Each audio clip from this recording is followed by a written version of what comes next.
Merci de ce que, Seigneur, tu ne cesses de nous bénir. Et Seigneur, tu nous fais grâce encore de nous associer à ton œuvre en cet après-midi.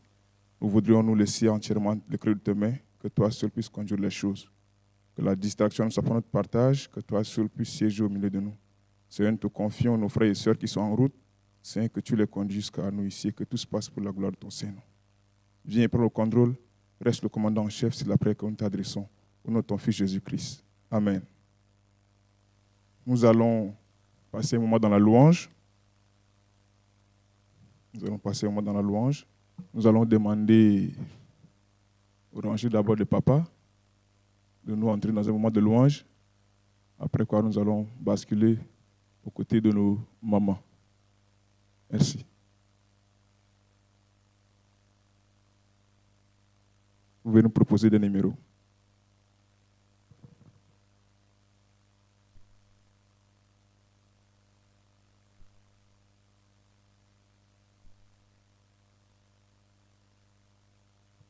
Nous chantons le CV8 en attendant. Les papas se retrouvent.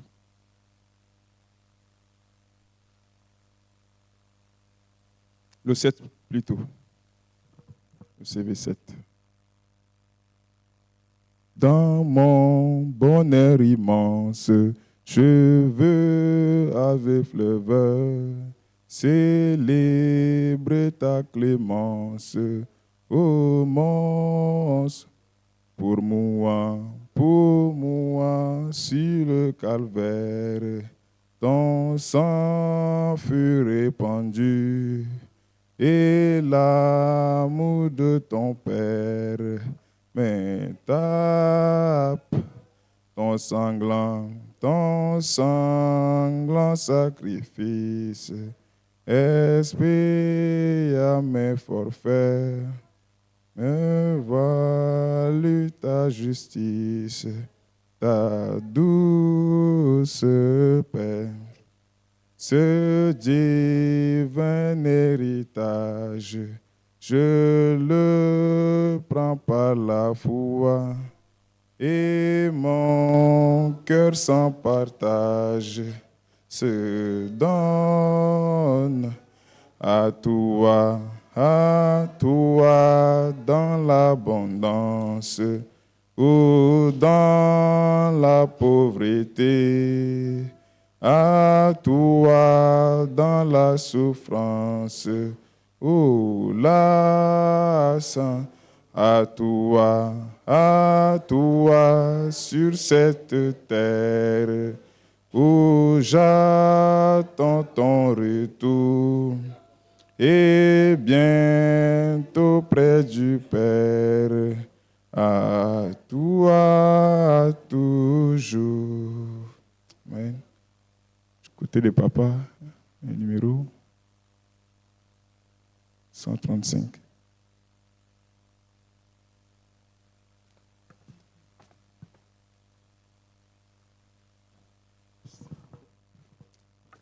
Nous chantons le 135. Veux-tu briser du péché le pouvoir? La force est en Christ, la force est en Christ. Si dans ton cœur tu veux le recevoir, la force est dans le sang de Christ. Je suis fort, oui, plus que vainqueur, par le sang de Jésus. Je suis fort, oui, plus que vainqueur, par le sang de Jésus, mon sauveur. Veux-tu braver et la mort et l'enfer? La force est en Christ, la force est en Christ. Jésus des morts fait tomber tout effet. La force est dans le sang de Christ. Je suis fort, oui, plus que vainqueur, par le sang de Jésus, mon sauveur. Je suis fort, fort, oui, plus que vainqueur, par le sang de Jésus, mon sauveur. Veux-tu marcher toujours plus triomphant? La force est en Christ, la force est en Christ. Pour te garder, Jésus est tout-puissant. La force est dans le sang de Christ.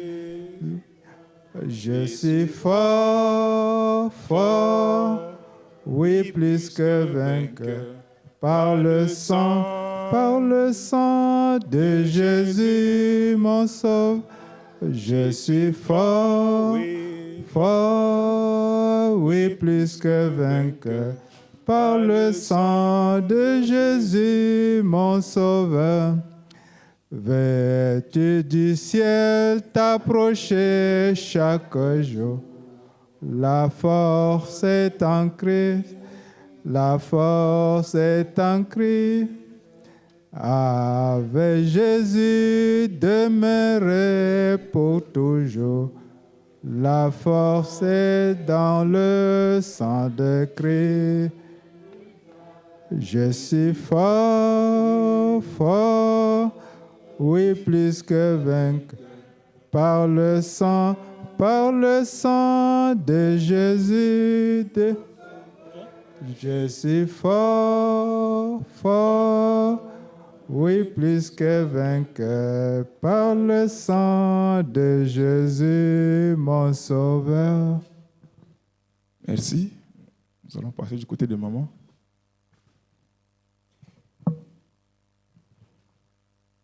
Un numéro, c'est rangé. Vous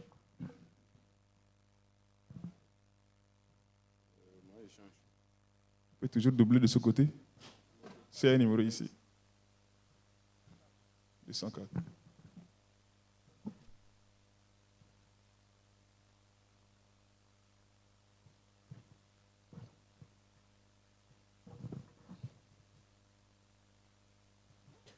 Debout, sainte cohorte, soldats du roi de roi, tenez d'une main forte, l'étendard de la croix au sentier de la gloire. Jésus-Christ vous conduit de victoire en victoire. Il mène qui le suit la trompette résonne. Debout, vaillants soldats, les mortels couronne, et le prix des combats, si l'ennemi fait rage, soyez ferments et forts, redouble de courage, s'il redouble d'efforts. Debout pour la bataille, pactez, n'hésitez plus pour que nul ne défaille. Regardez à Jésus de l'armure invincible. Soldats, revêtez-vous les triomphes est possible pour qui lutte à genoux, debout, debout, debout encore, lutter jusqu'au matin, déjà brille l'aurore à l'horizon lointain, bientôt, bientôt jetant nos armes au pied du roi des rois, les chants après les larmes, les trônes après la croix. Merci. Nous allons passer le micro à Papa, qui nous entre encore un moment de chant. Papa Rangard, un numéro et un. Continue. Merci.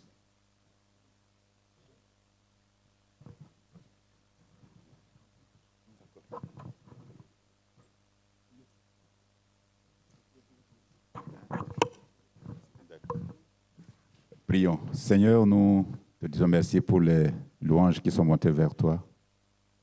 Nous nous apprêtons maintenant à entrer dans la méditation de ta parole.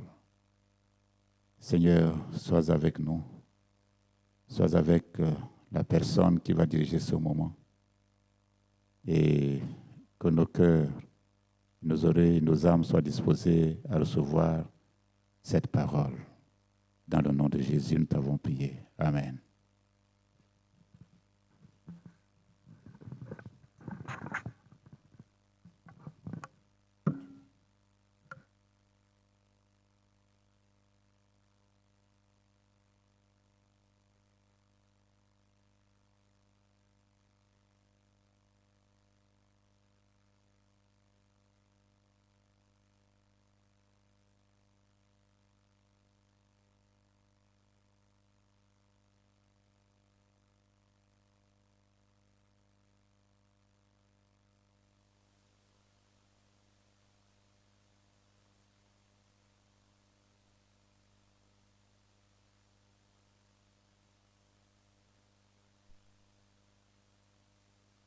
Bonsoir à tous et bienvenue à cette autre séance de méditation par l'utilisation du lecteur.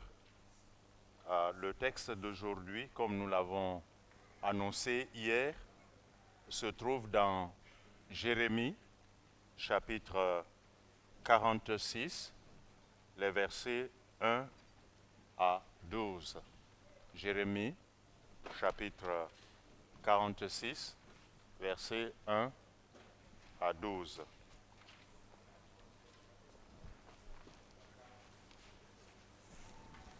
Une lecture, s'il vous plaît.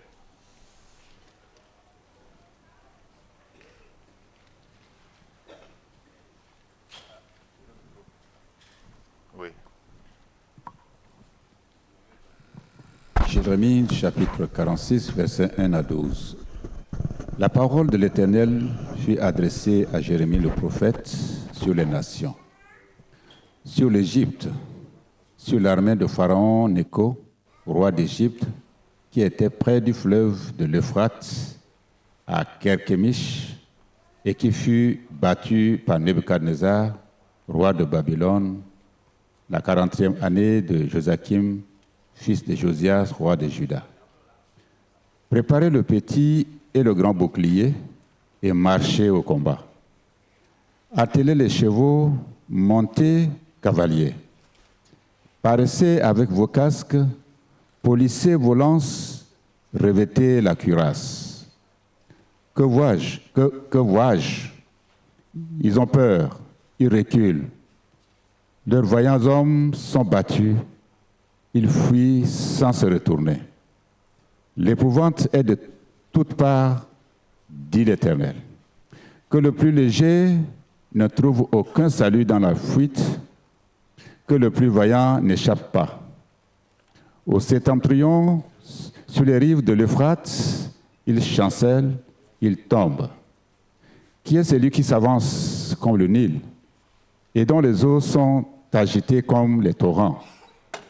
C'est l'Égypte. Elle s'avance comme le Nil et ses eaux sont agitées comme les torrents. Elle dit, je monterai, je couvrirai la terre, je détruirai les villes et leurs habitants. Montez, chevaux, précipitez-vous, chars, qu'ils se montrent, les voyants hommes, ceux d'Éthiopie et de Put, qui portent le bouclier, et ceux de Lud, qui manient et tendent l'arc. Ce jour est au Seigneur, à l'Éternel des armées. C'est un jour de vengeance où il se venge de ses ennemis. L'épée dévore, elle se rassasie, elle s'enivre de leur sang, car il y a des victimes du Seigneur, de l'Éternel des armées, au pays du Septentrion, sur les rives de l'Euphrate. Monte en Galade, prends du baume, vierge, fille de l'Égypte, vierge, fille de l'Égypte. En vain tu multiplies les remèdes, il n'y a point de guérison pour toi. Les nations apprennent ta honte, et tes cris remplissent la terre, car les guerriers chancellent l'un sur l'autre, ils tombent tous ensemble. Lecture silencieuse, s'il vous plaît.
De qui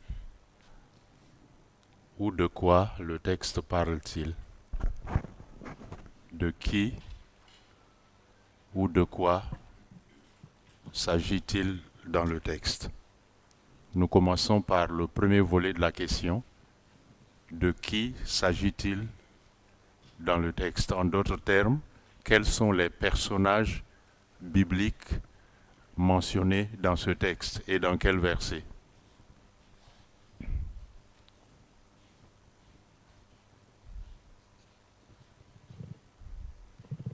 De qui le texte parle-t-il et dans quel verset?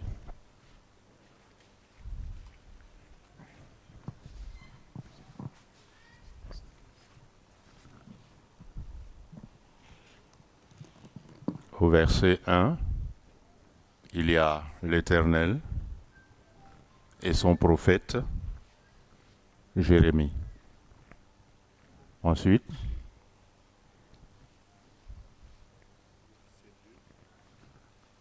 oui, ici, quelqu'un pour promener le micro-baladeur.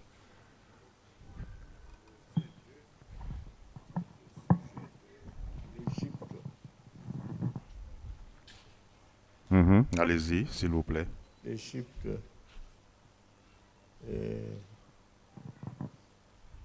du roi Pharaon Nico. Ça, c'est la première question. Oui, allons avec le premier volet, les personnages bibliques pour le moment. Donc dans le verset 2, nous avons le pharaon Néco. Oui. Nous avons Nebuchadnezzar. Ensuite, Oui. je pense qu'il reste 2 autres rois dans ce même verset 2. Et son père, et son père Josias. Donc nous avons Pharaon Néco, nous avons Nebuchadnezzar, nous avons le père Josias et son fils Joachim. Ça c'est par rapport au verset 2. Ensuite,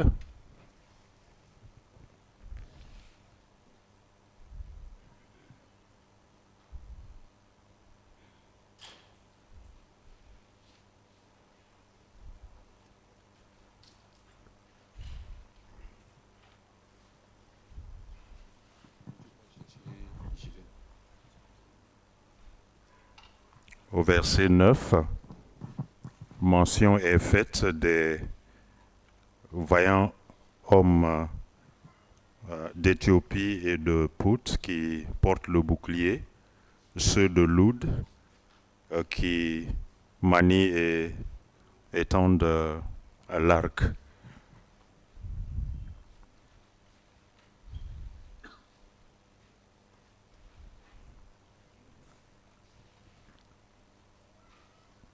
Au verset 10, il est fait mention des victimes du Seigneur en ce jour du Seigneur.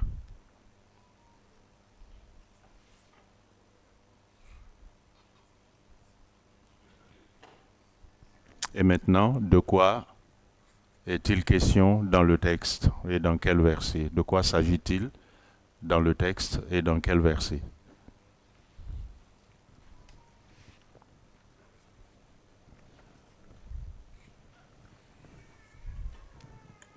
De quoi le texte parle-t-il et dans quel verset?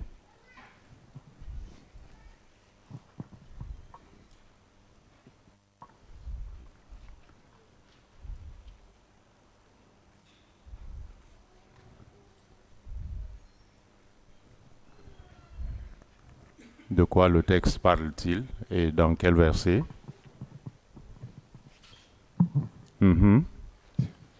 Pour continuer, il y a des personnages qui sont restés.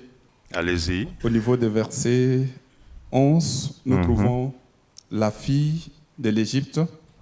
Et aussi, nous avons dans le verset 12 le guerrier Chancel l'un sur l'autre. Mhm. Et maintenant, de qui nous le trouvons ici dans le verset 2. C'est cette guerre avec l'armée du pharaon Nécho entre lui et le roi Nebuchadnezzar. Mhm. C'est de ça que nous parlons. Mhm. Donc une guerre entre deux grandes nations, deux grandes puissances antiques,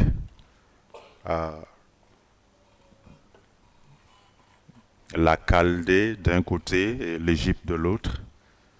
Ici, il s'agit du pharaon Nécho, roi d'Égypte, et de Nebuchadnezzar, roi de Babylone. Le verset 2 parle d'une guerre entre ces deux nations, entre ces deux rois, entre ces deux armées. Ensuite,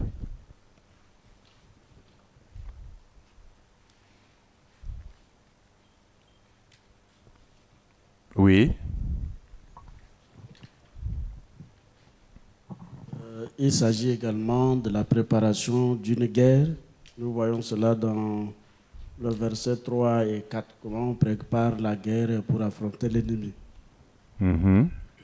Devant ici, le pasteur.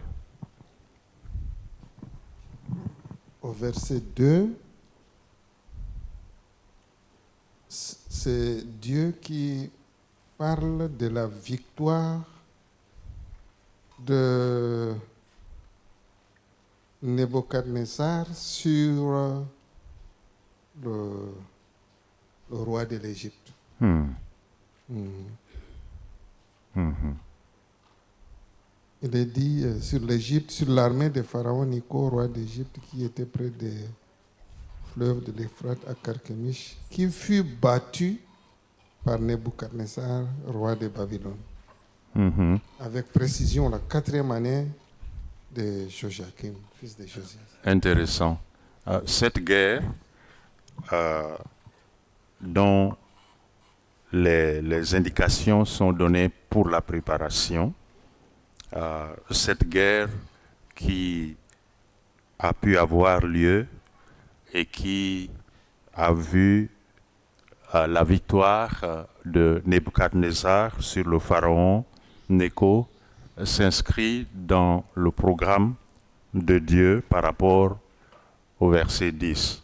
Ce jour est au Seigneur, à l'Éternel des armées. C'est un jour de vengeance où il se venge de ses ennemis. Cette guerre est inscrite dans le programme de Dieu selon ce verset 10 que je viens de lire. Et on comprend pourquoi c'est Dieu lui-même qui, par la bouche de Jérémie, son prophète, annonce la défaite du roi d'Égypte. Quoi d'autre?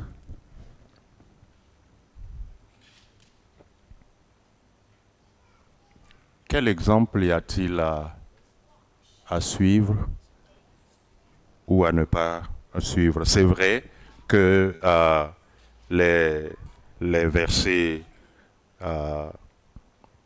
les versets 10, la partie B, jusqu'au verset 12, parle des conséquences de la guerre, les effets collatéraux, les affres de la guerre.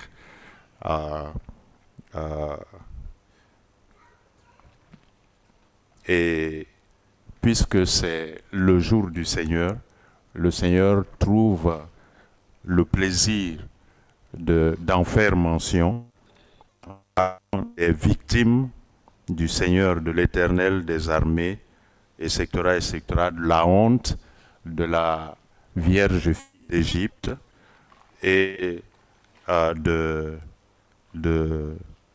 toute la souffrance et toute la honte que cette grande puissance de l'époque antique, l'Égypte, a essuyé face à Nebuchadnezzar le roi de Babylone. Donc, à partir de la partie B du verset 10 jusqu'à la fin de notre texte, au verset 12, ce sont les affres de la guerre, les effets collatéraux et toutes les souffrances de ceux qui sont considérés ici par l'Éternel comme étant des victimes du Seigneur. Et maintenant, quel exemple y a-t-il à suivre ou à ne pas suivre dans le texte et dans quel verset?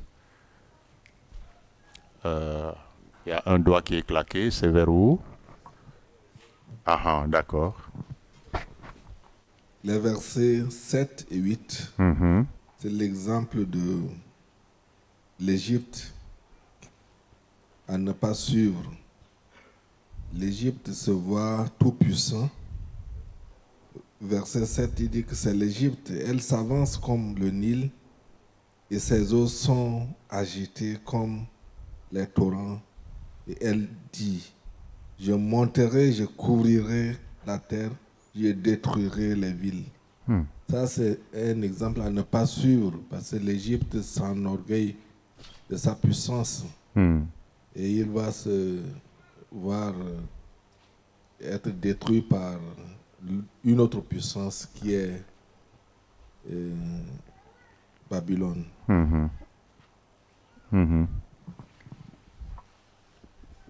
Quelqu'un d'autre? Quel exemple y a-t-il à suivre ou à ne pas suivre dans le texte?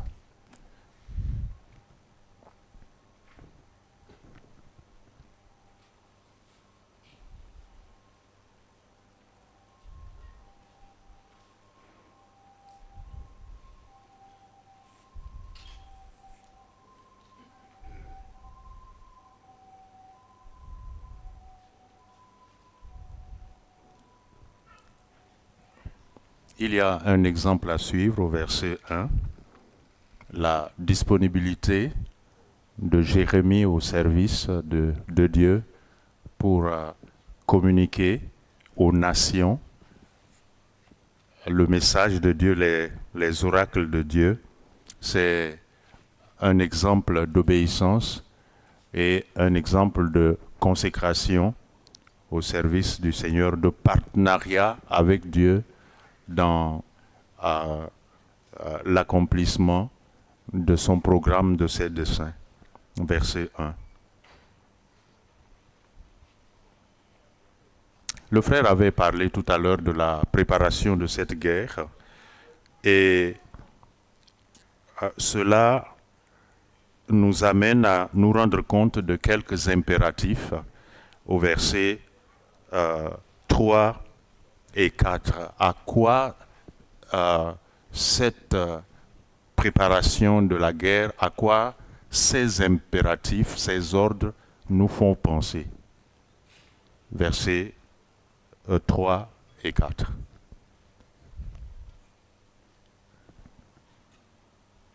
Préparer le petit et le grand bouclier et marcher au combat.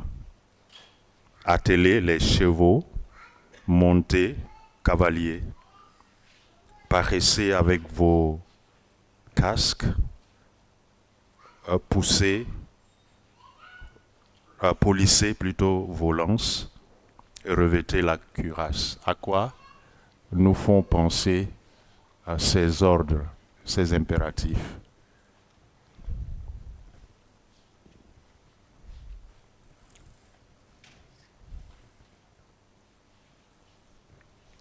Oui, ici. Oui, ces impératifs nous font croire, sinon penser, aux armes offensives et défensives de la foi. Les boucliers de la foi, la ceinture, la cuirasse, comme l'apôtre Paul nous le dit. Et il faut se préparer avec toutes ces armes. Quelque chose à ajouter?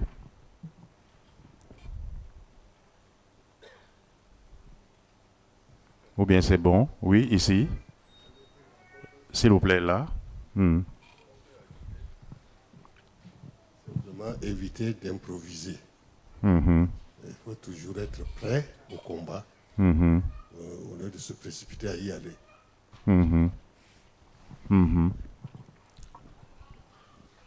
Quelque chose à ajouter? Oui, ici.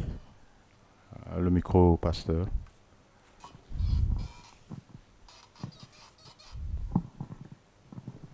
Ces ordres nous montrent que malgré l'orgueil de l'Égypte, il sera battu.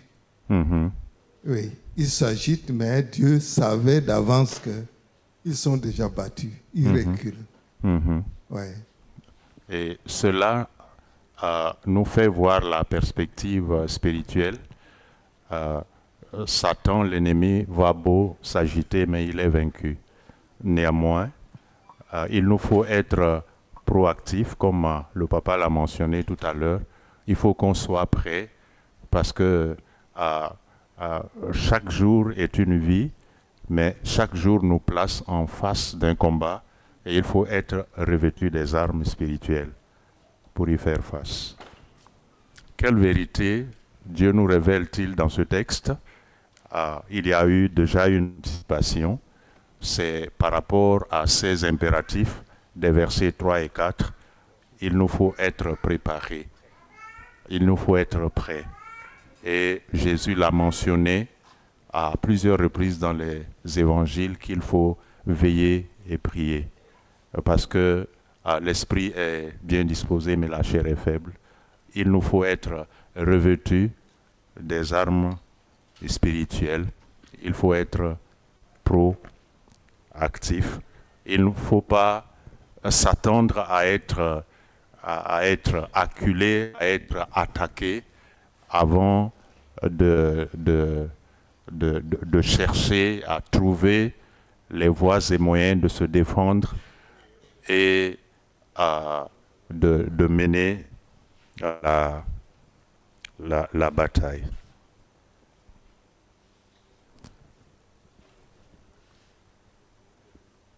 Quelque chose d'autre comme vérité que Dieu révèle dans ce texte et dans quel verset? Nous avons déjà parlé du verset 3 et 4.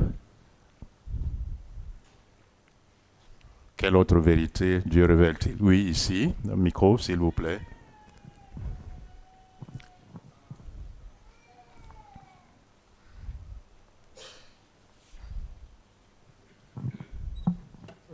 À partir du verset 10, Dieu fait nous comprendre que malgré que nous sommes préparés, Dieu combattra notre place. La victoire lui revient. C'est Dieu qui se met à notre place pour combattre nos ennemis.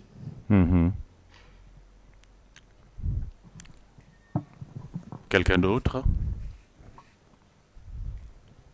Oui, derrière, s'il vous plaît.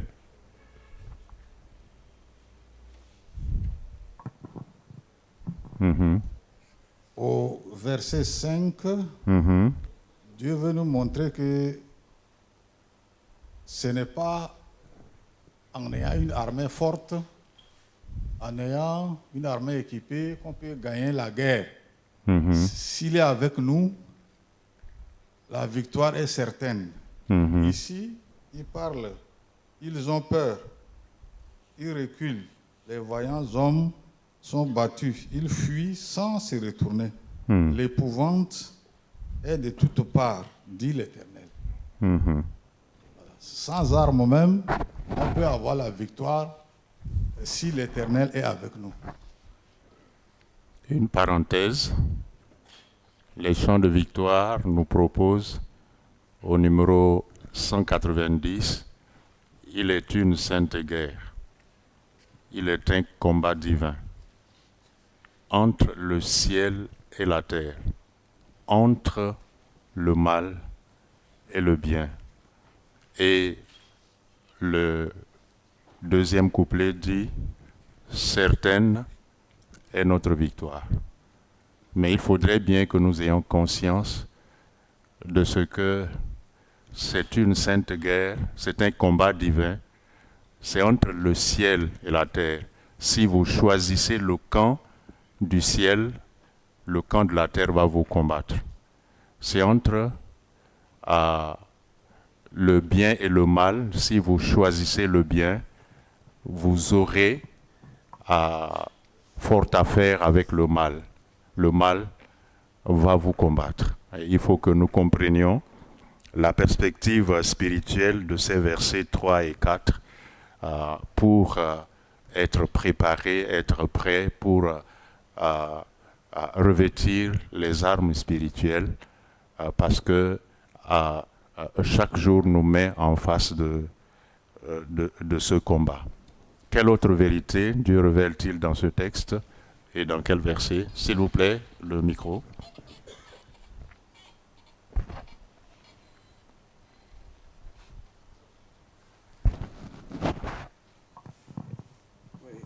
Ce que je voudrais aussi ajouter à ce que nous venons de dire, même si nous nous préparons, c'est de compter avec Dieu. Parce que l'Égypte, c'est à compter sur ses forces, sur son armée, sur son équipement, mais elle a essuyé la honte. Parce que l'orgueil l'a animé, mais ici, nous devons compter avec Dieu. C'est ce que je voudrais ajouter. Il faut faire confiance à Dieu. Et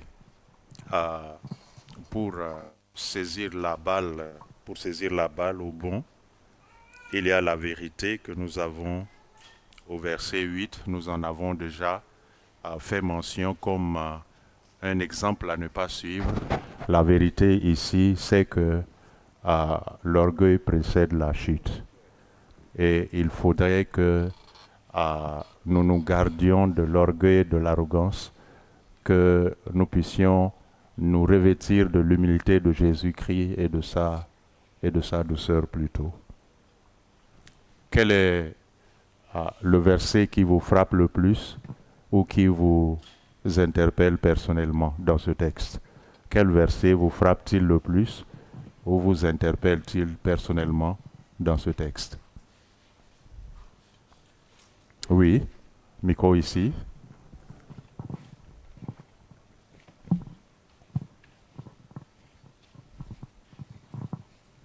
Dans ce passage, le verset 10 me frappe le plus. Quand il dit que ce jour est au Seigneur, à l'Éternel des armées. Ça veut dire que notre Dieu est incontournable dans ce sens. Donc, comptons sur lui, faisons-lui confiance, et sans même se lever le bout de doigt, ça va marcher. Quelqu'un d'autre? Oui, derrière là-bas.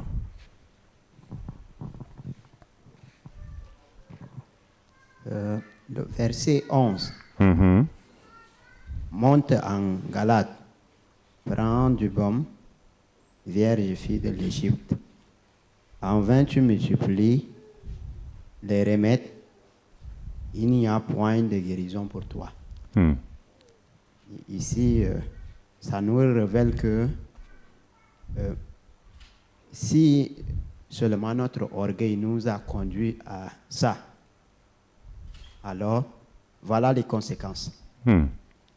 Et qu'il n'y aura pas de guérison pour nous. Pourquoi? Parce que c'est notre orgueil. Mais si ce que Dieu veut, qu'on soit obéissant. Merci. Quelqu'un d'autre?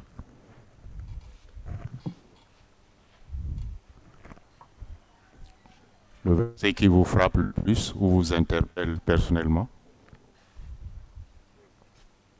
Oui. Moi, c'est le verset 6 qui dit que le plus léger ne trouve aucun salut dans la fuite, que le plus vaillant n'échappe pas au septentrion, sur les rives de l'Euphrate. Il chancelle, il tombe. Ça suppose que, comme le pasteur Azel l'a dit, notre orgueil, notre armée, notre force ne peuvent égaliser la toute-puissance de Dieu. Et donc, nous devons plutôt placer notre confiance en Dieu et compter avec lui. Quelqu'un d'autre?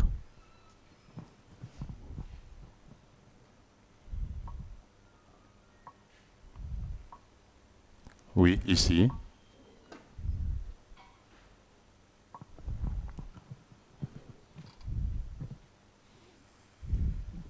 Le verset 9 qui parle des vaillants hommes de l'Éthiopie et de lutte. Ici, quand on parle de l'Éthiopie, on parle de l'Afrique. Mais c'était des vaillants guerriers, mais qui se trouvaient du mauvais côté. Du côté des ennemis de Dieu, malheureusement. Alors, ça nous interpelle de faire attention. Il ne faut pas s'aligner contre la volonté de Dieu, même si on est vaillant, noir et tout. Afrique, Afrique. Choisis Dieu. Voilà, c'est ça. Ok. Quelles sont les choses que nous avons pu découvrir, que nous avons reçues, que nous avons comprises, qui nous poussent à dire merci à Dieu, à lui demander pardon ou à lui exprimer une prière? Et dans quel verset? Des choses qui nous poussent à la reconnaissance, à la repentance ou à la prière. Et dans quel verset?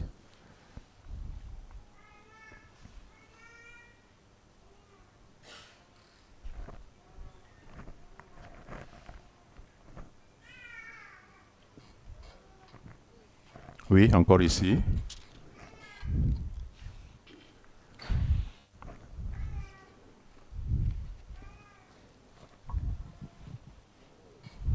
Moi, j'avais choisi aussi le verset 10, comme la sœur l'a souligné.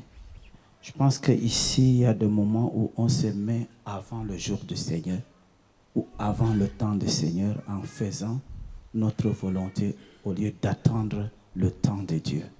Ça, je pense que c'est quelque chose qui vient à m'encourager, m'interpeller, à voir toutes choses sous l'angle du temps de Dieu.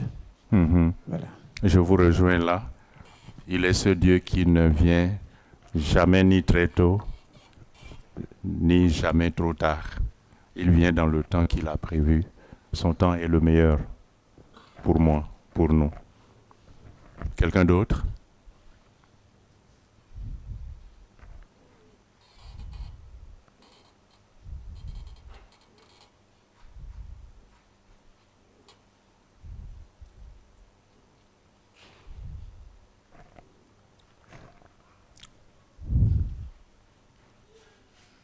Et justement par rapport à ce verset 10, je demande pardon au Seigneur parce qu'il me voit de agiter.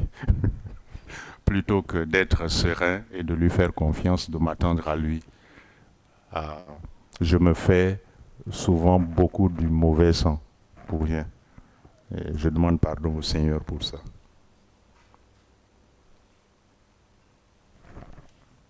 Des choses pour lui dire merci ou pour demander pardon ou pour exprimer une prière. Et dans quel verset?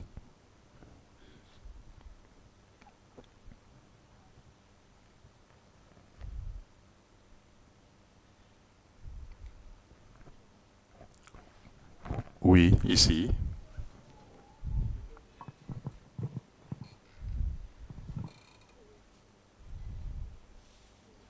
Le verset 5.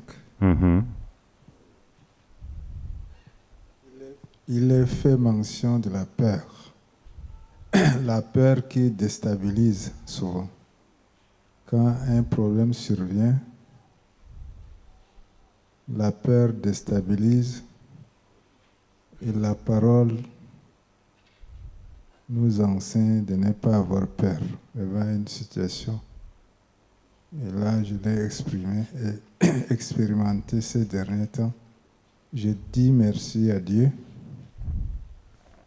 parce que de plus en plus, quand un problème se pose, je me remets à Dieu et Dieu répond. Merci.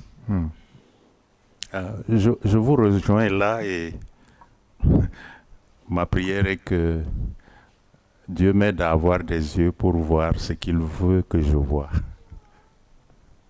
Que vois-je?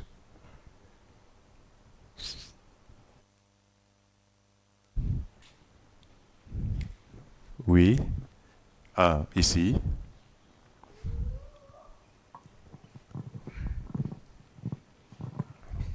Je reviens au verset 10, mais ma compréhension est autre, parce que je rends grâce à Dieu qui fait que je sois un gros ignorant de certaines choses qui pourraient me rendre orgueilleux si seulement je les connaissais.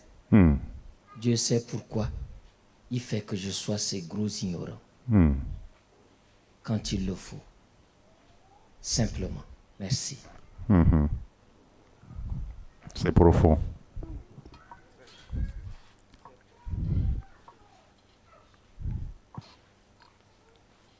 Avec cette confession de ton serviteur, nous voulons reconnaître devant toi que nous sommes ignorants. Et nous prions, Seigneur, que tu répondes à notre ignorance, que ta lumière éclaire notre ignorance et que nous recevions de toi, par ta grâce, à travers ta parole et par ton esprit, la connaissance. Non pas pour nous enorgueillir, mais pour nous soumettre à ta Seigneurie, au service du Christ et de son évangile. Merci Seigneur Dieu de nous sortir de cette ignorance pour la connaissance que tu veux que nous ayons de toi, pour notre bien et à ta gloire, par Jésus le Christ notre Seigneur. Amen. Amen. Quelle est votre impression de cette méditation, de ce court passage? Les découvertes que nous avons pu faire, l'éclairage que nous avons reçu, les choses que nous avons comprises, l'interaction ensemble autour de ce texte. Est-ce que vous avez une impression à livrer, une observation à faire, un témoignage peut-être, avant que nous ne continuions?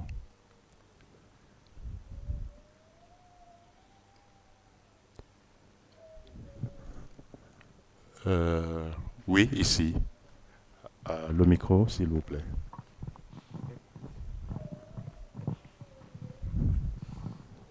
Mon impression, c'est que à travers cette méditation, je découvre que la parole de Dieu se renouvelle toujours. Elle se renouvelle toujours.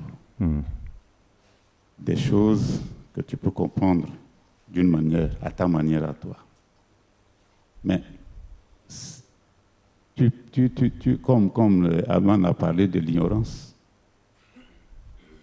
quelquefois, quand quelqu'un, comme nous venons de le faire, ça expose nos limites à la parole de Dieu. Ça, c'est mon impression. Raison pour laquelle il faut être toujours en contact avec cette parole pour se ressourcer et aller de l'avant. Merci. Pour demander à Dieu d'étendre nos limites. Quelqu'un d'autre?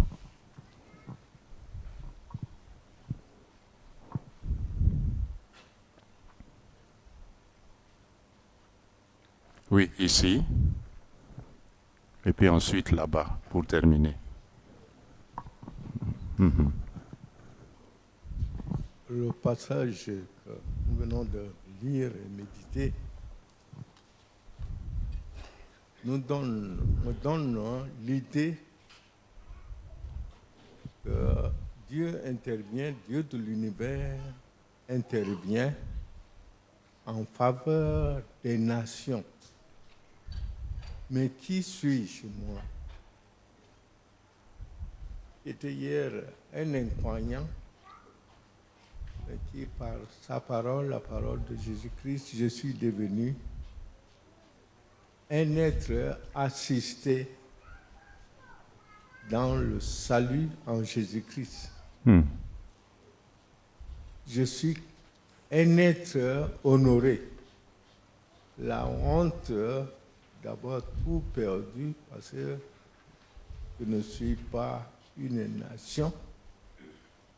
Je retrouve mon honneur en tant qu'individu. En tant qu'individu, je retrouve mon honneur et mon espérance. C'est ce que ce passage me révèle. Là, pour terminer.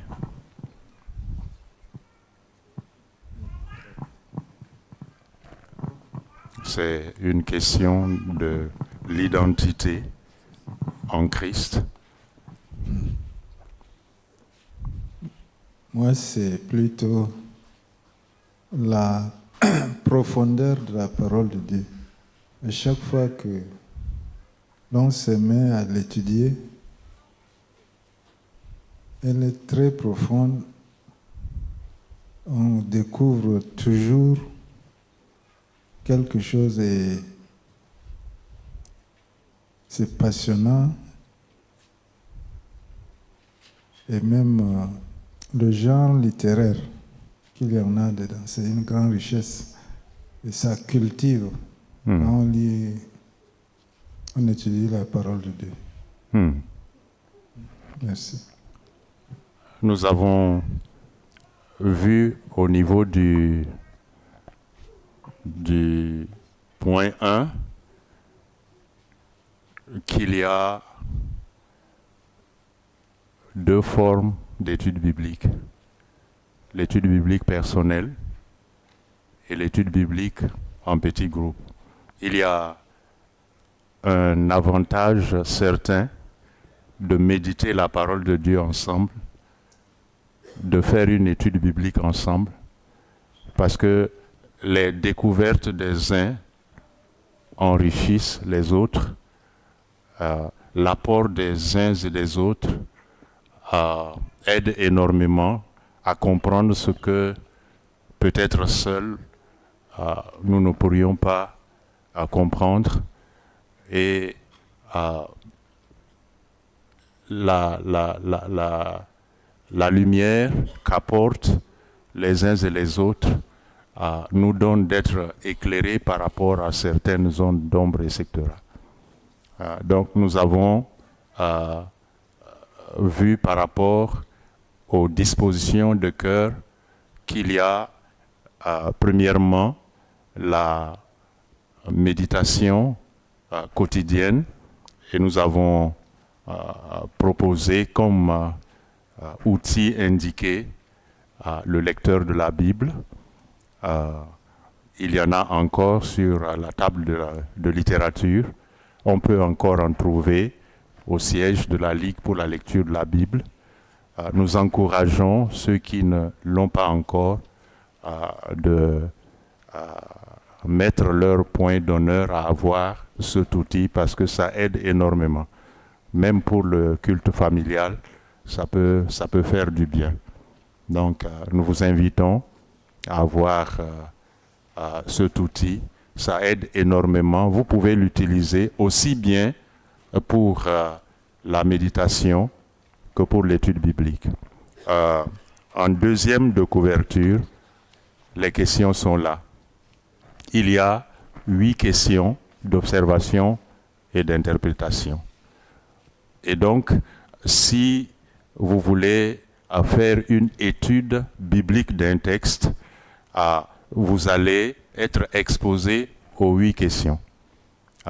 La méthode, le principe, c'est que toutes ces 8 questions peuvent ne pas s'appliquer au message de votre, au texte de votre étude. Et donc, celles qui ne vont pas avec le texte, laissez-les tomber. Parce que vous allez vous faire du tort pour rien, vous ne trouverez pas de réponse dans le texte avec telle ou telle question qui ne va pas avec le texte.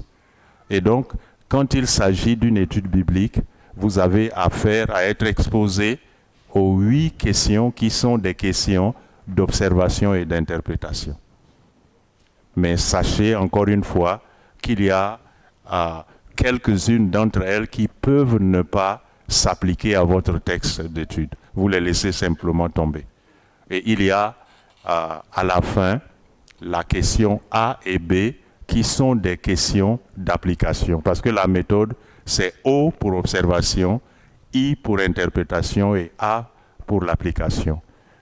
Nous avons l'habitude de dire dans nos assemblées qu'il s'agit là de la mise en pratique.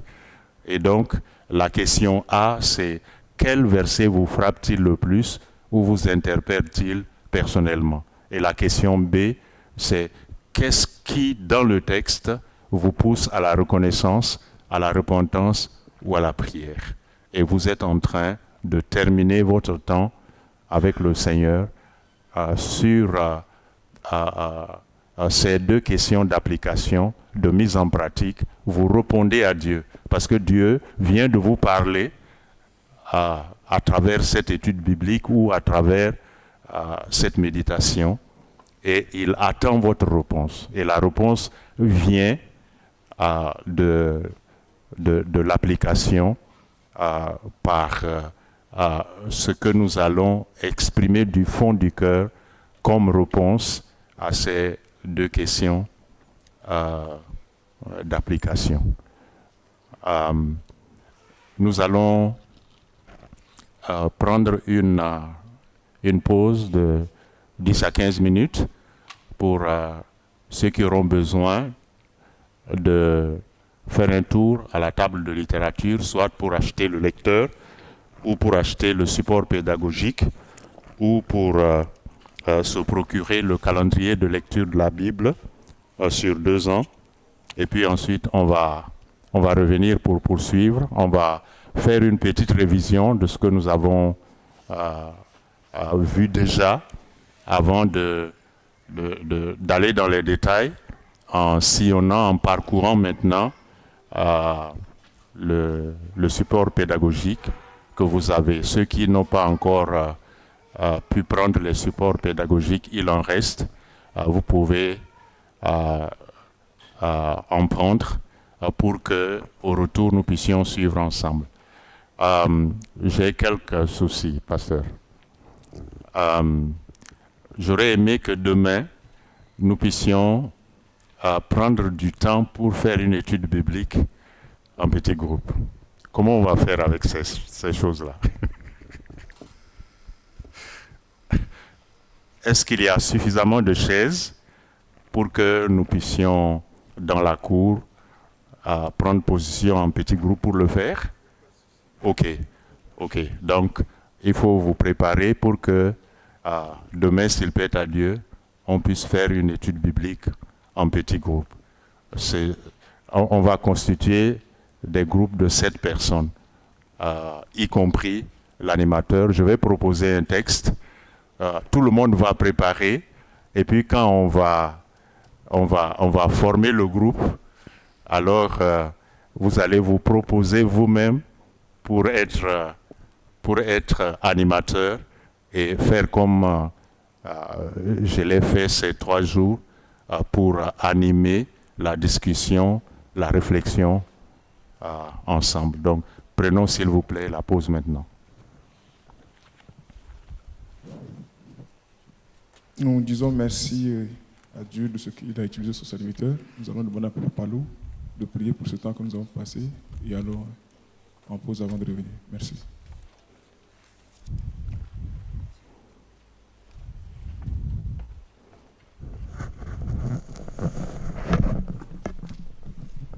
Béni sois-tu notre Dieu pour ce premier temps que tu nous as accordé dans ta grâce.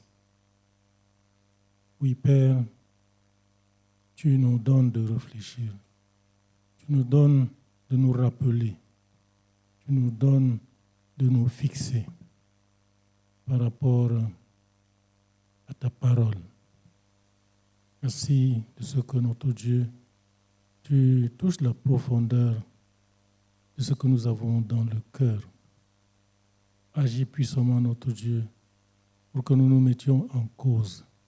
Pour que nous nous mettions en cause afin de prendre un nouveau élan à partir de ce que nous apprenons ces jours-ci.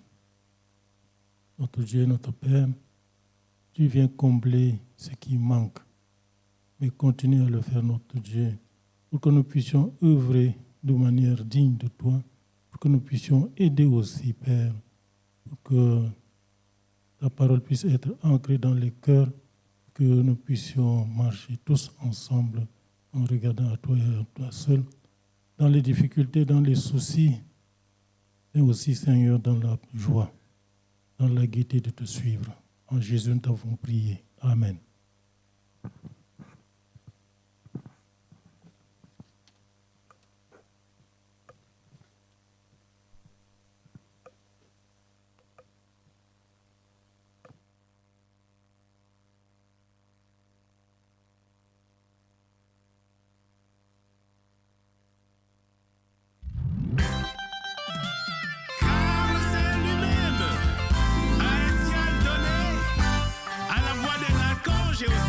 Trompette de Dieu descendra du ciel et les morts en Christ ressusciteront. Quand la trompette sonnera pour le retour du Christ, où seras-tu mon frère? Quand la trompette sonnera pour le retour du Christ, où seras-tu ma sœur? Quand la trompette sonnera pour le retour du Christ, où seras-tu mon frère? Quand la trompette sonnera pour le retour du Christ, où seras-tu ma sœur? Ô divine bonté, ouvre-moi la porte, où tes élus bénissons dans la joie. Ô divine bonté, ouvre-moi la porte, où tes élus bénissons dans la joie.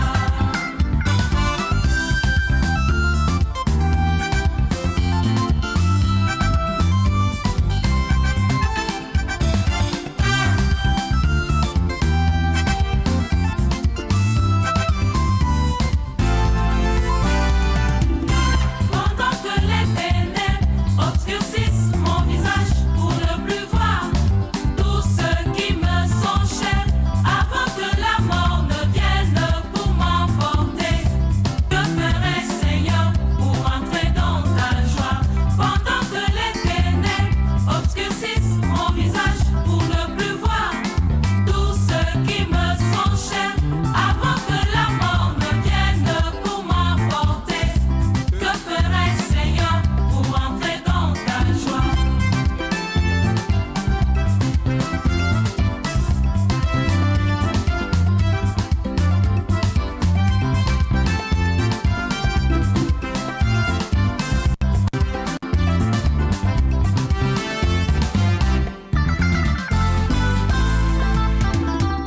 Divine bonté, ouvre-moi la porte, où tes élus bénissons dans la joie. Ô divine bonté, ouvre-moi la porte, où tes élus bénissons dans la joie. Ô divine bonté, ouvre-moi la porte, où tes élus bénissons dans la joie. Ô divine bonté, ouvre-moi la porte, où tes élus bénissons dans la joie. Eh oui, la Bible l'a dit. Ce Jésus qui a été enlevé au ciel du milieu de vous viendra de la même manière que vous l'avez vu, allant au ciel. Réjouissons-nous, les amis. Oh, quelle bonne nouvelle! Jésus revient bientôt, là-haut dans les cieux, nous serons avec lui. Oh, quelle bonne nouvelle! Jésus revient bientôt, là-haut dans les cieux, nous serons avec lui. Oh, quelle bonne nouvelle! Jésus revient bientôt, là-haut dans les cieux, nous serons avec lui.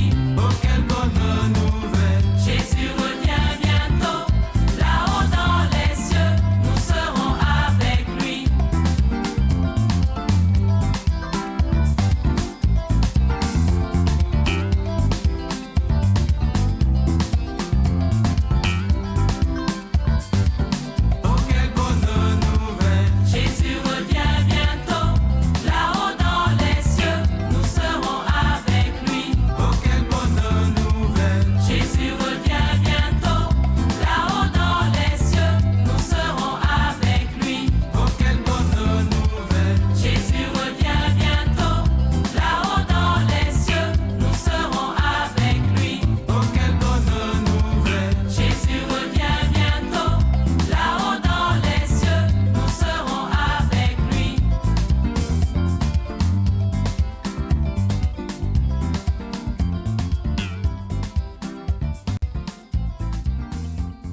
Que dire encore si c'est pour remercier? Remercier. Remercier encore. Vous avez réclamé quoi comme chant? Et a dit.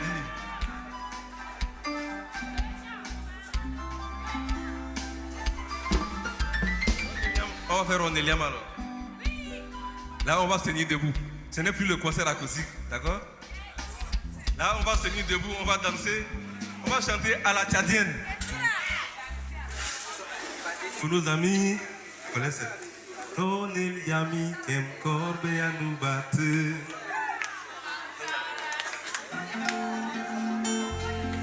Roneliami kem korbe à nous battre. Lazaro, yakauku dorontu. Ziziare, katel jatao nontu. Ronel kubongai, ato paradis. Je reprends encore, calmez-vous d'abord. Roneliami kem korbe à nous battre. Lazaro, yakauku dorontu.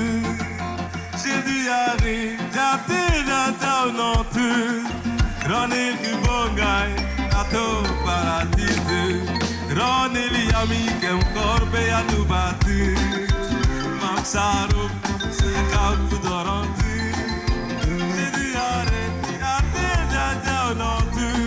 Ronel Kubongai, ato paradis. Ititunto, mamira kirone. Roneliama, mampai nuba. Danur goltu. Kobe yama. Dan boratu bo. Kobe yama. Dan yakutortu. Kobe yama. Jésus yare yakoinge takemgu. Tadai malang kugo tini uriadi. Kobe adim togum petino. Mam tira kekede akal gudorante. Ikutunto. Mam tira ikirane. Kobe yama. Mam toiri nuba. Ya kutortu mo. Mam tira ikirane. Kobe yama. Mam toiri nuba. Ali yeme. Jésus arrive, yakoi itakemgu. Jajawi malang, kugo kini uriati. Kobe adim togum petino. Tam tira kekede yakau kudorantu. Oh, titunto. Mam tira ikironele kobe yama. Mam toiri titunto. Mam tira ikironele kobe yama. Kidodoge titunto. Mam tira ikironele kobe yama.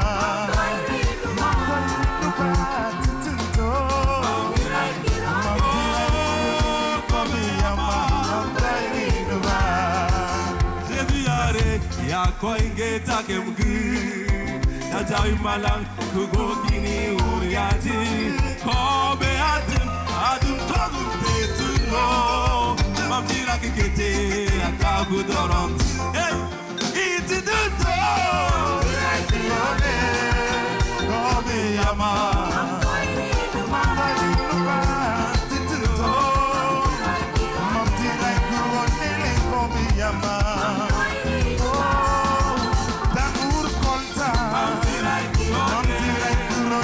Kobe yama.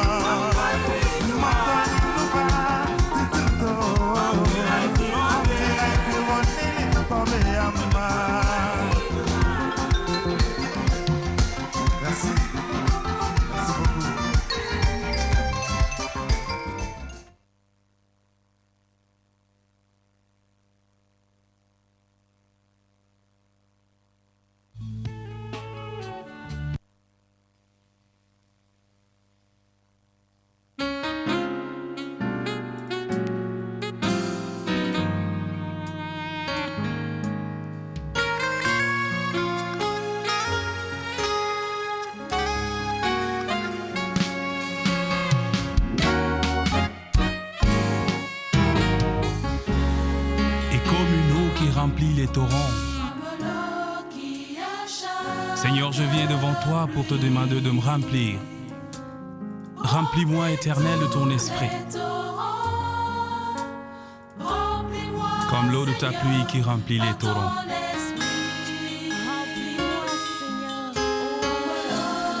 Oui, Seigneur, remplis ma vie. Fais de moi un vase d'honneur.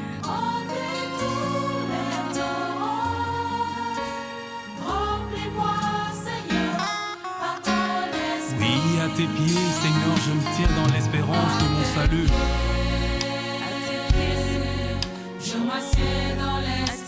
Je viens devant toi convaincu, Éternel, que tu m'accorderas le salut.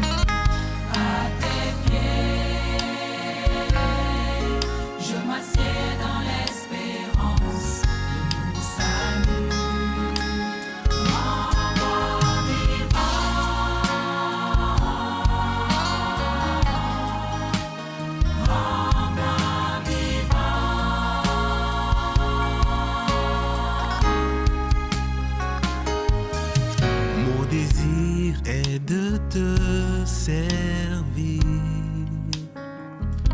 Rends toute ma personne obéissante et soumise à toi. Je n'ai rien qui ne soit à toi.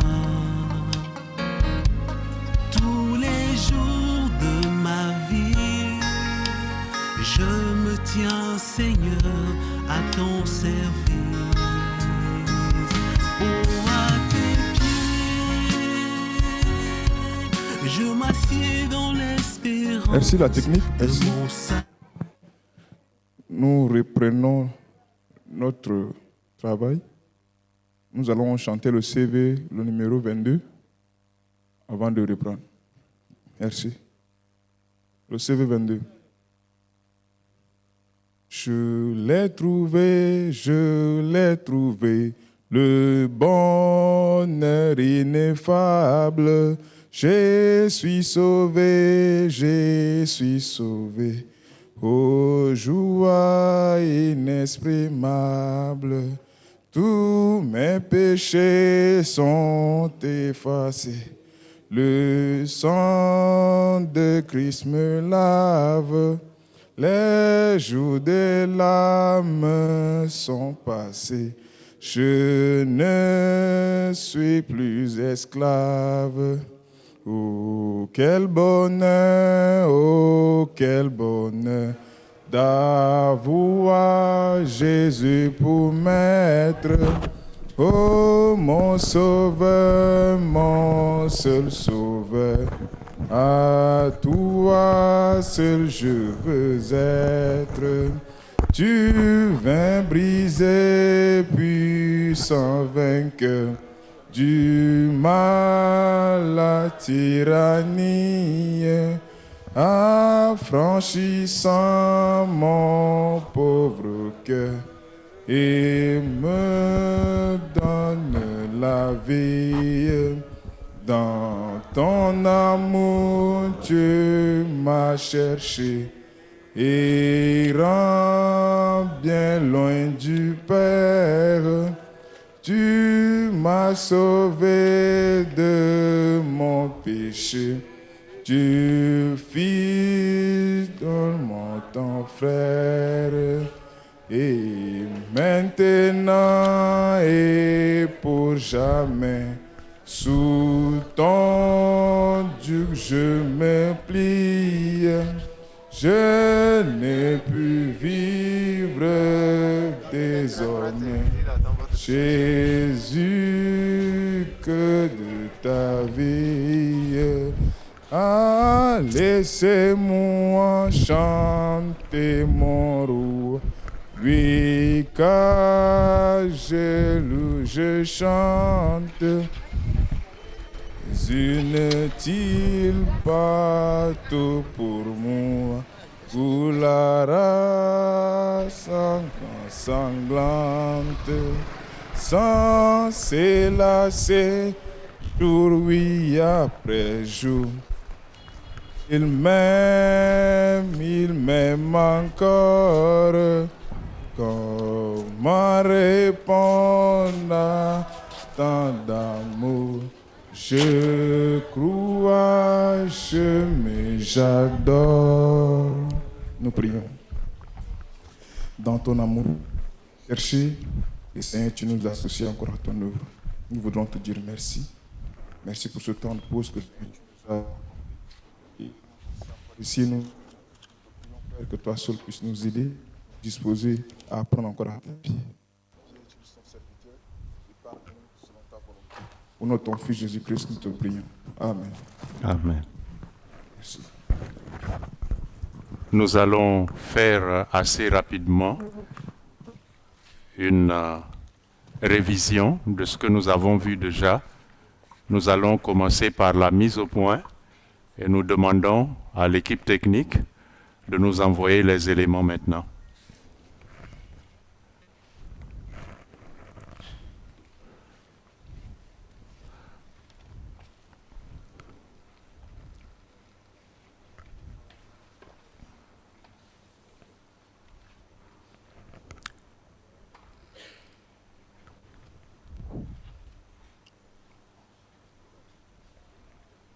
Équipe technique, les éléments s'il vous plaît.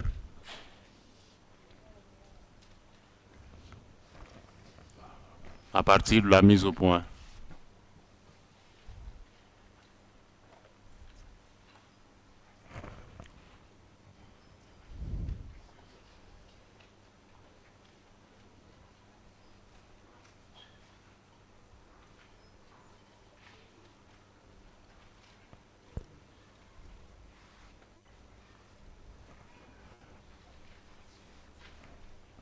La mise au point, nous avons parlé de deux types d'études bibliques.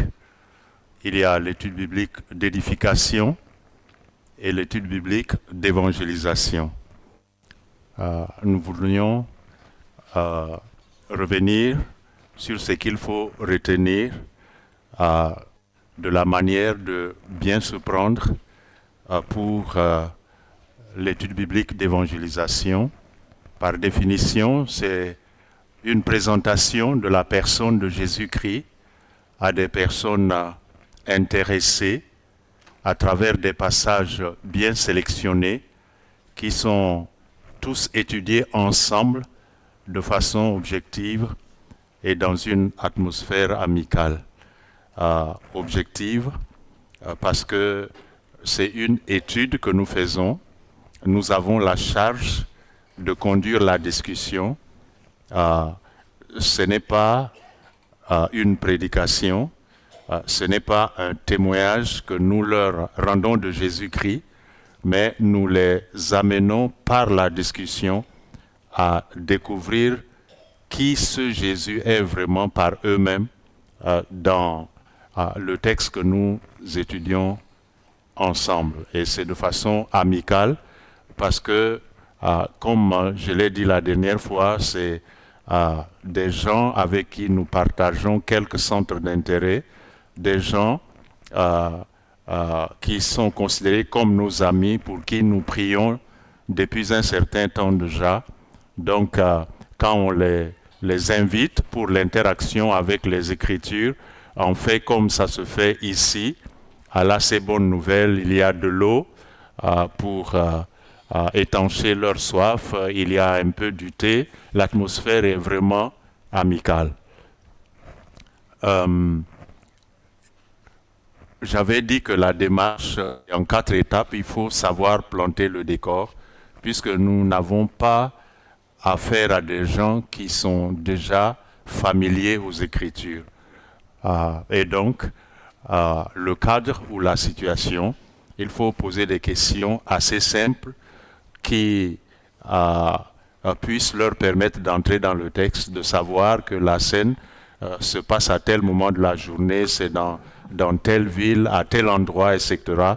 Puisque le texte même le dit, il va leur être très facile de commencer par avoir accès au texte et d'interagir avec lui. Ensuite, il faut poser des questions sur les gens et leurs besoins. Ces interlocuteurs de Jésus-Christ, quels sont leurs besoins évidents, quels sont leurs besoins cachés, pour les amener à comprendre qu'eux aussi ont des besoins, soit évidents, soit cachés, qu'ils peuvent déposer devant Jésus-Christ qui est prêt à donner réponse. Et à ce moment, on vient avec eux sur la manière de Jésus de répondre à chaque interlocuteur, de prendre soin des gens, d'être ému de compassion, de toucher même un lépreux alors qu'il ne fallait pas, etc., etc.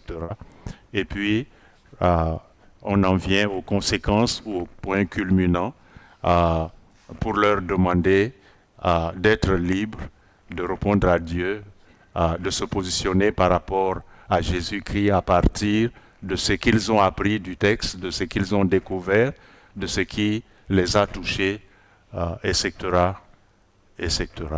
Donc ça, c'est très important. Il faudrait que je puisse entrer en contact avec Abidjan, avec Cotonou plutôt, pour commander au niveau de notre maison d'édition les canevas d'études bibliques sur l'évangélisation. Ça peut aider parce que nous n'en avons pas au niveau de la table de littérature. Et nous avons parlé de plusieurs méthodes et pour cette formation, nous avons juste retenu 3. La méthode inductive, dite OIA, O pour observation, I pour interprétation et A pour application. Une méthode développée, étendue. Et la méthode du lecteur de la Bible, c'est la même méthode, mais résumée, simplifiée. La méthode suédoise, c'est une méthode avec des symboles.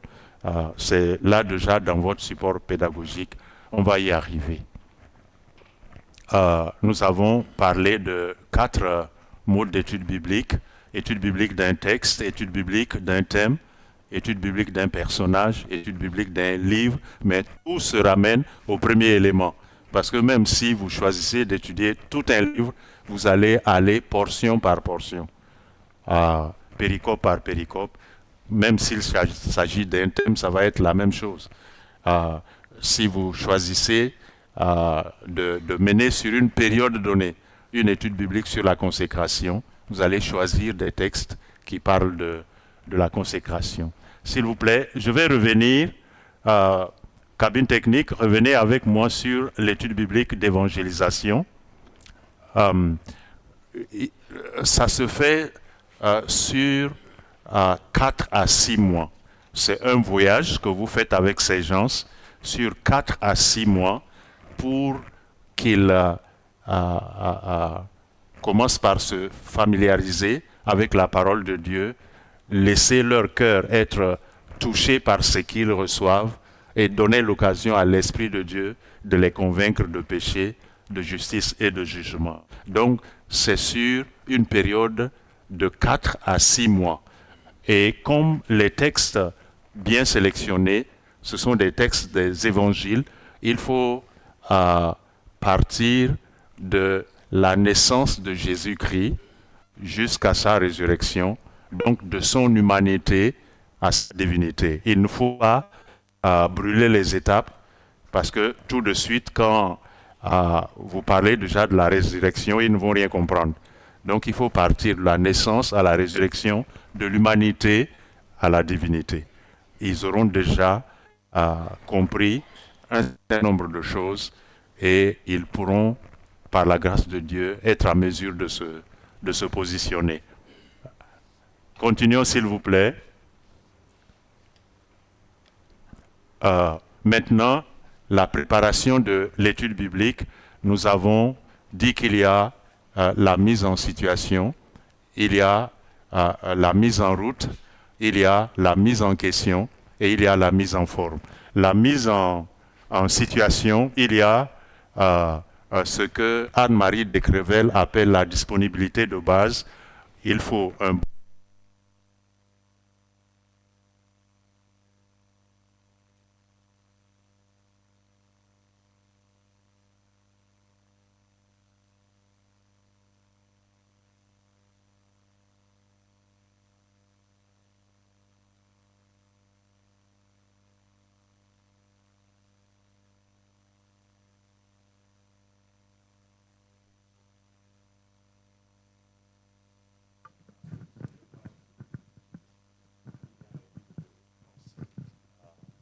dictionnaire biblique.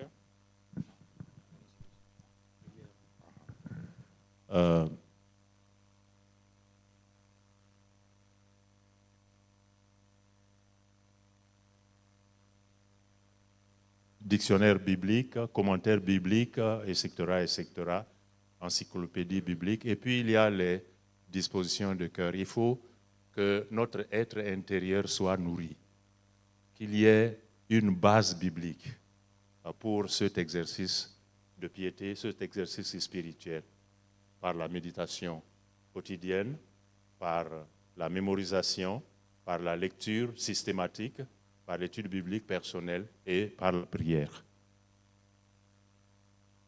Nous poursuivons.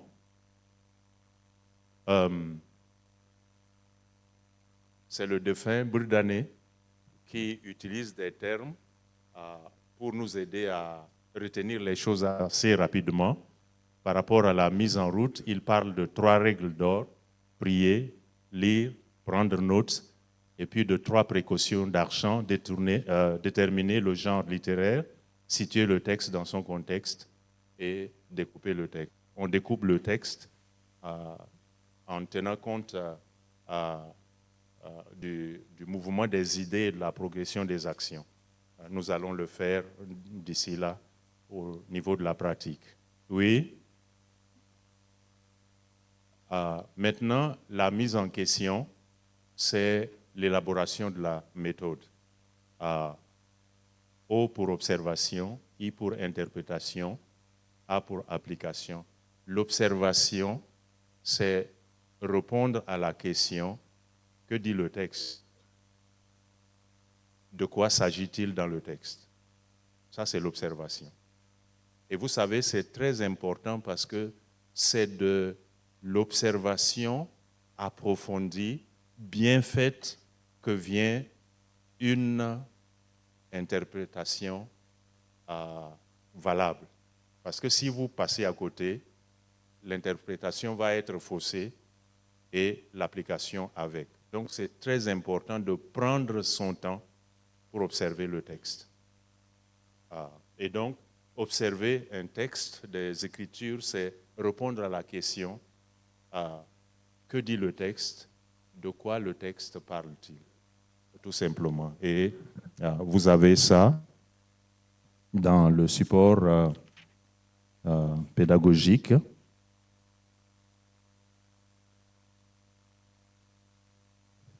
Vous qui l'avez. Première page. L'observation marque le premier pas de l'étude d'un texte biblique. Il permet d'aller à la recherche de ce que dit le texte, de découvrir les faits tout aussi évidents que cachés. Il faut une discipline personnelle pour ne pas venir au texte avec ce que nous avons déjà dans la tête. Ça va nous empêcher de bien observer le texte. Et nous allons le voir par la suite. Il faut cette discipline-là, de faire comme si ce texte-là, c'est la toute première fois que vous êtes en train de le méditer ou de l'étudier. Même si sur ce texte, vous avez prêché plusieurs fois. Il faut vous discipliner pour l'observation. Il y a ce qu'on appelle l'observation en profondeur. Ça se fait par la visualisation, par l'identification et par l'opinion. Vous observez le texte et vous le faites en profondeur. Par la visualisation, c'est de faire comme si vous étiez au moment des faits, comme si vous étiez là quand la scène était en train de se dérouler. Qu'est-ce que vous auriez vu? Quelles sont les choses qui vous auraient touché? Quels sont les sentiments que vous aurez éprouvés? Donc, vous procédez par l'observation du texte, par la visualisation. Faire comme si vous êtes en train de voir la scène se dérouler sous vos yeux. Vous vous retrouvez dans quel état d'esprit? Avec quel sentiment? Qu'est-ce qui se passe dans votre tête? Qu'est-ce qui se passe dans votre cœur? Et vous voyez, ça planifie déjà le chemin vers l'interprétation. Ensuite, par l'identification, c'est vous mettre à la place des personnages bibliques. Vous mettre à la place du lépreux, vous mettre à la place de Bartimée, vous mettre à la place de Zachée, vous mettre à la place même de Judas. Et être honnête pour dire, si vous étiez à la place de tel ou tel, qu'est-ce que vous auriez fait? Et vous voyez, ça amène à être humble et à être tolérant. Parce que quelquefois, nous sommes très durs, mais on ne sait pas les conditions dans lesquelles a pu être tel ou tel personnage biblique pour se comporter de cette manière. On va voir aussi ça. Donc, il faut observer le texte en procédant par l'identification, se mettre à la place de tous ces interlocuteurs de Jésus. Ensuite, on peut procéder par l'opinion, c'est-à-dire dire ce que vous pensez de ce qui vient de se passer. Donner votre point de vue, faire votre commentaire, votre analyse de la situation. Et ça aussi, ça vous engage avec le texte pour vous laisser interroger par le texte et, on va dire, modeler par le texte. Parce que vous auriez dit votre pensée, vous auriez donné votre point de vue, vous auriez dit ce que vous pensez. Et maintenant, laissez Dieu vous dire ce qu'il pense. Ça, c'est procédé par l'opinion. Et quand l'interprétation est, l'observation est bien faite, l'interprétation nous est facilitée par l'Esprit de Dieu. Nous faisons un avec Dieu par rapport à sa pensée, à son conseil, et son Esprit nous aide à aller à l'application, à mettre en pratique. L'interprétation, c'est répondre à la question « Que signifie le texte ?» Que signifie le texte? Que veut dire Dieu? C'est répondre à ces questions qui consistent en l'interprétation. Que signifie ce verset? Que veut dire Dieu ici? Qu'est-ce qu'il veut me faire comprendre à travers l'acte qu'il a posé? Donc, c'est comprendre le sens, saisir la pensée de Dieu à travers sa parole. C'est ça l'interprétation. Et vous savez, comme on a vu hier ou avant-hier, je ne me rappelle plus tout à fait bien, quand l'interprétation est à côté, on aura sorti le texte de son contexte et on va en faire ce qu'on veut. Et Dieu n'est pas dedans. Et quand on utilise la parole de Dieu pour faire ce dans lequel Dieu est absent, c'est grave. Ça va faire beaucoup de dégâts et beaucoup de victimes. J'ai reçu une observation hier qu'il faut que la nuit nous attrape ici. Donc, on va passer la parole au modérateur, parce que je pense que nous sommes à quelques 13 minutes de la fin. Avec ce débriefing, si jamais il y a deux questions à poser, deux observations à faire, on va le faire. Et s'il plaît à Dieu, demain, on va revenir à l'interprétation pour voir un certain nombre d'éléments techniques pour faire attention à certains passages de la Bible, à certaines figures de style, comme on dit. Ce n'est pas donné à tout le monde, c'est vrai, mais on va essayer de voir ensemble. Il y en a déjà dans le support pédagogique. Vous pouvez poursuivre votre lecture de la partie sur l'interprétation et puis demain, on va revenir là-dessus ensemble. Le texte que je propose pour l'étude biblique en petit groupe demain, c'est tout à fait à la fin du Memento 1. C'est le texte de Luc, chapitre 7, versets 11 à 17. Luc, chapitre 7, versets 11 à 17. Tout le monde prépare. Et puis demain, quand on va se repartir en petits groupes, vous pouvez vous choisir démocratiquement d'être l'animateur pour conduire la discussion. Oui, Luc, chapitre 7, versets 11 à 17. Pour l'étude biblique en petit groupe demain. S'il n'y a pas de questions, s'il n'y a pas d'observations à faire, nous allons passer la parole au modérateur. Merci pour votre attention. Merci. Nous disons merci à Dieu pour son serviteur qu'il a utilisé. 1 heure dans ses parvis vaut 1000 ailleurs. Merci pour ces heures passées. Je regarde du côté de Papa Aman s'il y a des communiqués, des orientations. Papa Aman.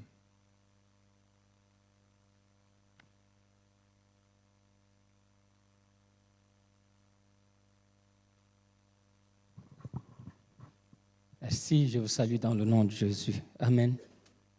Nous avons une doléance que nous voulons laisser à l'endroit de notre bien-aimé, l'intervenant principal. C'est que demain, nous voulons prendre la journée en tant que communauté pour nous priver du manger et du boire et préparer le mois de l'évangélisation. La formation va se dérouler du début jusqu'au moment où il estime nécessaire de nous laisser vers la fin, 30 minutes comme ça. Et puis nous allons prier ensemble et puis partir. Ça, c'est la doléance. La deuxième va dans le même sens. Le 31 semble être... C'est le 31, non, Jimmy? Hein, c'est le premier plutôt. J'ai ajouté un jour au moins, pardon. Ce n'est pas encore créé. Le premier, c'est le vendredi. Et Dieu permettant, comme c'est férié, au lieu de venir à 16 heures, on se pose la question avec le frère Jimmy, est-ce que ce ne serait pas mieux de venir à 15h30 ou 15h pour finir un peu plus tôt? C'était simplement l'interrogation qu'on a voulu soulever pour l'Assemblée. Et ça, on a besoin que vous puissiez nous répondre simplement. Partant, l'intervenant dit, c'est bon. Maman Lucie Blanche dit, c'est très bon. Alors, j'ai dit à notre place, c'est très bon. Nous venons à 15h, adjugé et vendu. Merci.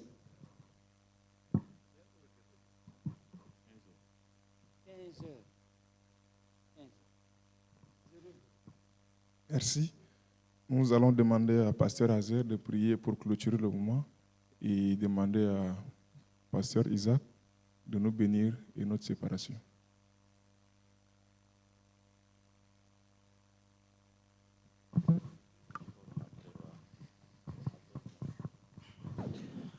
Tendre Père, nous te bénissons, te disons merci de ce que, Seigneur, tu as bien voulu que nous soyons à tes pieds pour apprendre ta parole qui est la vérité, la vie. Tu as bien voulu que nous puissions bien la comprendre afin de bien nous conduire et aussi te servir. que tu bénisses l'instrument par lequel tu nous as enseigné et tu nous as nourris. Nous disons merci de ce que chacun a appris quelque chose de ta part. Nous sommes parvenus à ce temps que nous nous sommes fixés. Nous voulons partir, que tu nous accompagnes, que tu permettes que nous atteignions nos demeures dans de très bonnes conditions et te confions à la journée de demain. Fais en sorte que, Seigneur, ceux de nôtres qui n'ont pas pu bénéficier de cette nourriture, or là, pour qu'en bénéficie, que la gloire te revienne pour ce que nous avons et conduis-nous à gloire de ton nom. En Jésus-Christ, nous t'avons prié. Amen.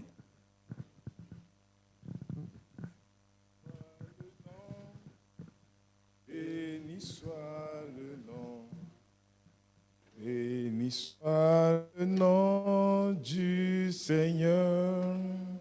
Jésus, Jésus est le même, oui, toujours le même.